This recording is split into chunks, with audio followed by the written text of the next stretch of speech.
ഇപ്പോൾ നമ്മളോടൊപ്പം ചേരുന്നത് CPIM കേന്ദ്ര കമ്മിറ്റി അംഗവും കെ രാധാകൃഷ്ണൻ MP ആണ്. ഇപ്പോൾ തെരഞ്ഞെടുപ്പ് തീയതി പ്രഖ്യാപിച്ചിരിക്കുകയാണ്. അപ്പോൾ LDF സജ്ജമായോ?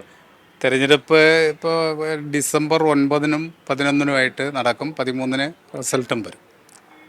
ഇടതുപക്ഷ ജനാധിപത്യ മുന്നണിക്ക് മിക്കവാറും എല്ലാ ലോക്കൽ ബോഡീസിലും വലിയ വിജയം നേടാൻ കഴിയുന്ന അന്തരീക്ഷമാണ്.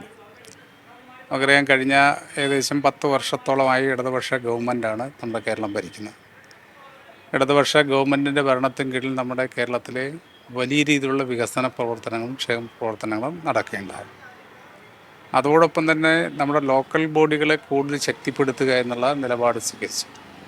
കൂടുതൽ ഫണ്ട് കൊടുത്തുകൊണ്ട് ലോക്കൽ ബോഡിയിലൂടെ പ്രാദേശികമായിട്ടുള്ള പ്രശ്നങ്ങൾ പരിഹരിക്കാൻ വേണ്ടിയുള്ള വലിയ ഇടപെടൽ നടത്തി. 2019 നമുക്കെല്ലാം ഓർമ്മയുണ്ടാവും. 2019 പാർലമെൻറ്റ് തെരഞ്ഞെടുപ്പിൽ ഇടതുപക്ഷ ജനാധിപത്യ മുന്നണിക്ക് വലിയ പുറകോട്ടടിയാണ് ഉണ്ടായത്. കേരളത്തിൽ 20 സീറ്റിൽ 1 സീറ്റാണ് അന്ന് ഇടതുപക്ഷ മുന്നണിക്ക് ലഭിച്ചത്. അന്ന് ഇടതുപക്ഷ ജനാധിപത്യ മുന്നണി ഇതോടുകൂടി കഴിഞ്ഞു എന്നുള്ള പ്രചാരവേലയാണ് ശക്തമായി നടത്തിയത്. എന്നാൽ ആ പ്രചാരവേലയെല്ലാം അതിജീവിച്ചുകൊണ്ട് 2020 ലോക്കൽ ബോഡി തെരഞ്ഞെടുപ്പിൽ വലിയ ഭൂരിപക്ഷത്തോടു കൂടിയാണ് ഇടതുപക്ഷ ജനാധിപത്യ മുന്നണി തിരിച്ചു വന്നത്.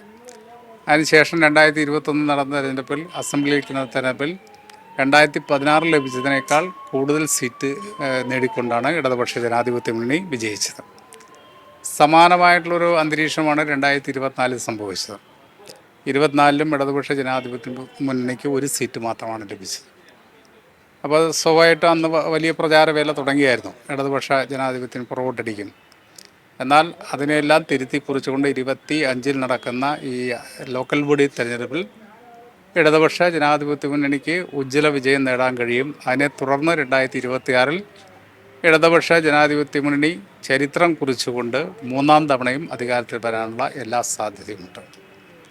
തീർച്ചയായും ഇപ്പോൾ വികസന പ്രവർത്തനങ്ങൾ തന്നെയായിരിക്കും LDF ചർച്ച ചെയ്യുക. തീർച്ചയായിട്ടും നമ്മുടെ നാടിൻ്റെ വികസനവും ക്ഷേമവും അതിൽ വരും. ഇടതുപക്ഷ ജനാധിപത്യ മുന്നണി നമ്മുടെ കേരളത്തിലെ മനുഷ്യൻ്റെ ക്ഷേമവും വികസനവുമെന്നാണ്. കേവലം ക്ഷേമമല്ല, അല്ലെങ്കിൽ വികസനമല്ല, രണ്ടും ചേർത്തുകൊണ്ടുള്ള ഒരു ഭരണ രീതിയാണ് തുടർന്ന് വരുന്നത്. അതുകൊണ്ടാണ് ഇന്ത്യയിൽ എല്ലാ കാര്യത്തിലും 1-ാം സ്ഥാനത്തേക്ക് കേരളത്തിന് എത്താൻ കഴിഞ്ഞത്. കേവലം ഏതെങ്കിലും മേഖലയിൽ മാത്രം ശ്രദ്ധിക്കുകയല്ല, സകല മേഖലയിലും ഇടപെടുകയും സമസ്ത മേഖലയിലും മാറ്റമുണ്ടാക്കുകയും ചെയ്തുകൊണ്ടാണ് ഇടതുപക്ഷ ജനാധിപത്യത്തിനുള്ള ഗവൺമെൻറ് 10 വർഷം പൂർത്തീകരിക്കാൻ വേണ്ടി പോകുന്നത്.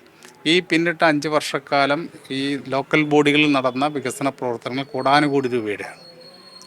അധികാരവും സമ്പത്തും നല്ലപോലെ താഴേക്ക് കൊടുത്ത് നമ്മുടെ നാട്ടിലെ ജനങ്ങളുടെ പ്രശ്നങ്ങൾ പരിഹരിക്കാനുള്ള ഏറ്റവും ശരിയായ ഒരു വികസന രീതിയും നാം സ്വീകരിച്ചു.